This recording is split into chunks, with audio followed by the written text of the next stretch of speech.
Okay, good afternoon. My name is Kevin McMahill. I'm the sheriff of the Las Vegas Metropolitan Police Department. I'm here to give you really a brief update on what occurred on Las Vegas Boulevard this morning.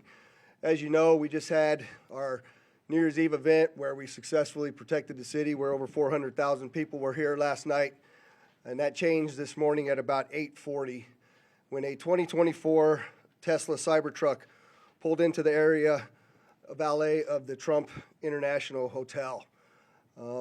Very quickly thereafter that, the driver, who was the sole occupant of the truck, we saw what looked like maybe some sort of smoke, and then the truck exploded.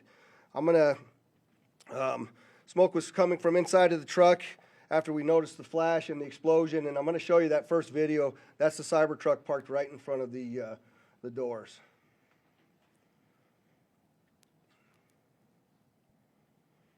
Can you play that again, Carlos?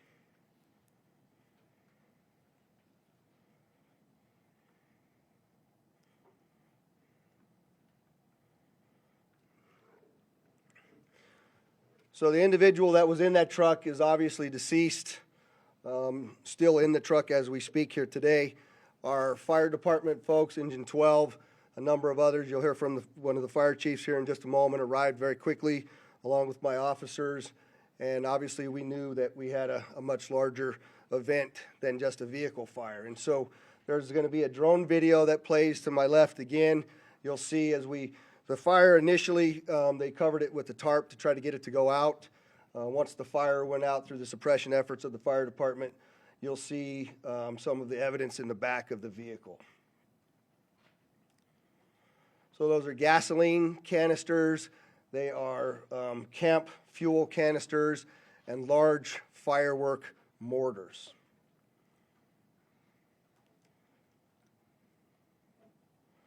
What I also would like you to pay attention to on that video, as you see that, it looks like the exterior of that truck is completely intact as it sits there. The fact that this was a Cybertruck really limited the damage that occurred inside of the valet, because it had most of the blast go up through the truck and out.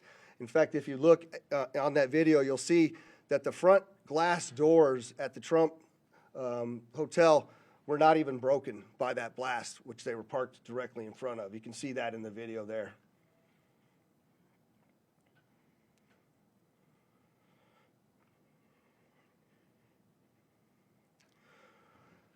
What I will update, I'm very well aware that there's a name already been reported out into the media. I am not going to confirm any names to you as I sit here today, because I cannot do that with 100% certainty of who the individual is. What I can tell you is we do know the truck was rented in Colorado.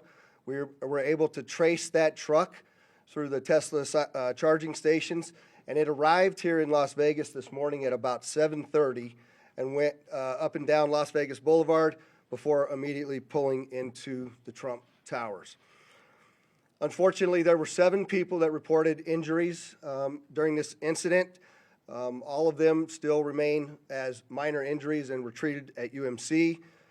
I would like to thank the Resorts World, because as you know, we had to close down the Trump and evacuate it, as well as the Fashion Show Mall.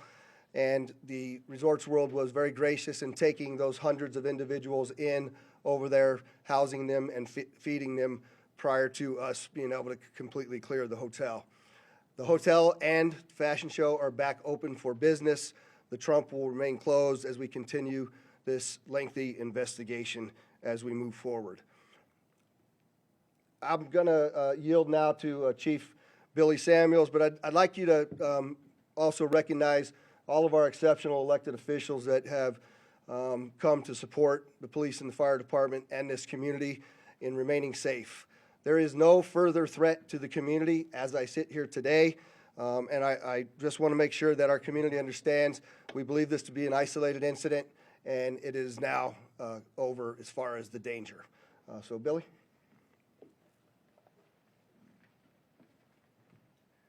Thank you, Sheriff. I'm going to reiterate some of the stuff that the Sheriff has spoken upon. Engine 12 did arrive within 4 minutes of dispatch, did extinguish the fire with assistance from the sprinkler systems, and along with that electric vehicle blanket that we use on those operations. We did encounter 7 victims, all stable. 2 of them were transported to UMC, who have since been released. They were transported by community ambulance. A total of 13 units from Clark County Fire with 26 personnel, and then 4 units and 17 personnel from Las Vegas Fire and Rescue assisted with this operation. We always do appreciate the support that we get from our hotel partners, as the sheriff was mentioning with Resorts World. RTC did lend us 10 buses so we can refuge the people that were evacuated from the Trump Tower.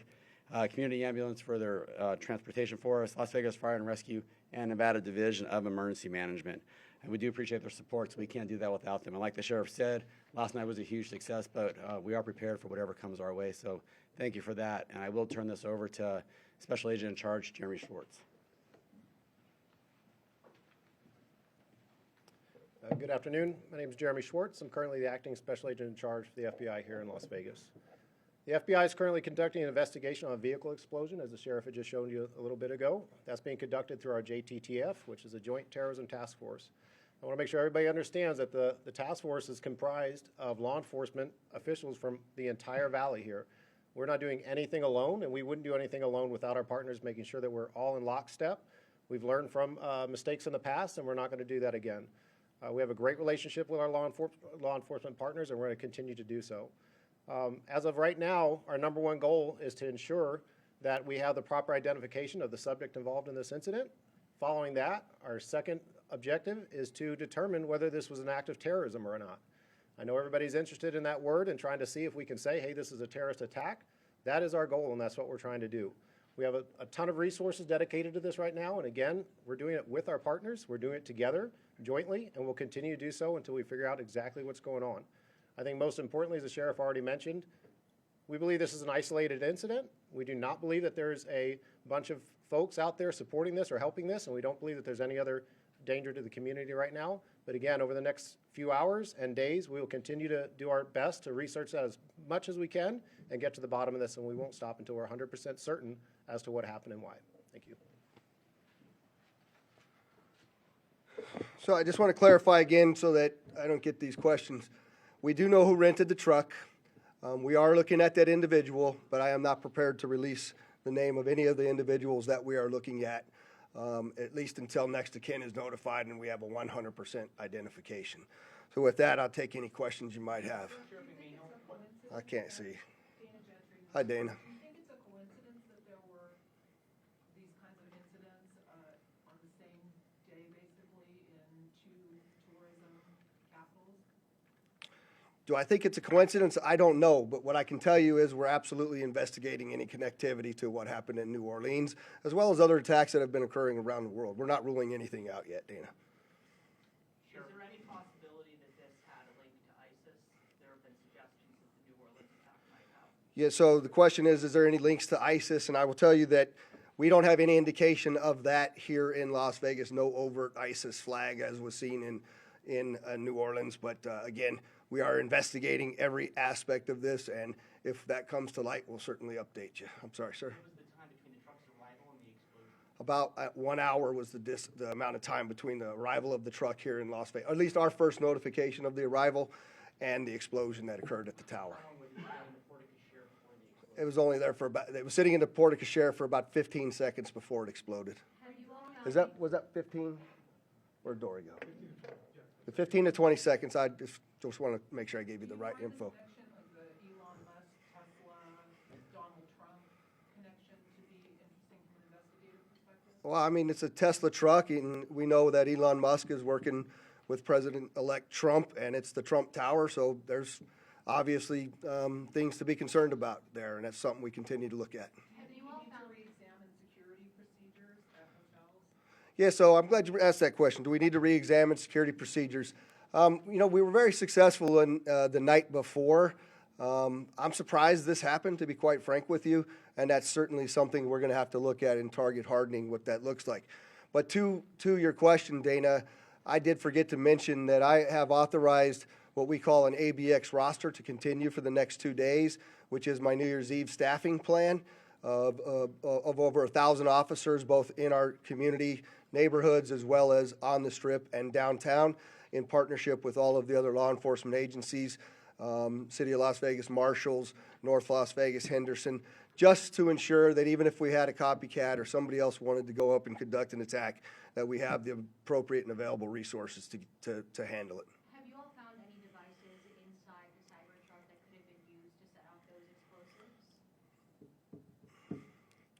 No, the question is, did we find any devices that would be used to set off the explosives? And the answer is no, I don't know how they were ignited. Clearly, with what you see in there, something set them off, but I don't know what it was yet. We haven't been able to process the vehicle yet. Has LVMPD been in contact with Tesla Code to get analytics from the vehicle cameras? Yes, actually, I have to thank Elon Musk specifically. He gave us quite a bit of additional information in regards to how the vehicle was locked after it exploded due to the force of the nature of the force from the explosion, as well as being able to capture all of the video from the Tesla charging stations across the country, and he sent that directly to us, so I appreciate his help on that. I'll take one more question. Elon Musk is claiming that this I'm sorry, you got to speak up for me. Elon Musk is saying this vehicle and the vehicle in New Orleans were rented from the same company. Has there been any other indication that these two events might be associated? It's another, the question is both vehicles, I'm being told New Orleans was rented from Toro and so was ours. That's another coincidence that absolutely is continuing to bear from our investigation that we have to continue to look into. So thank you very much, and as we get additional information for all of you, I'm sorry, I'll give you a shot. Are your investigators using any of the city license plate readers this season? That's the question is, are we using the license plate readers and the technology? Well, one, you see the drone flight through the vehicle because it was unsafe to get there, so that we're using that technology.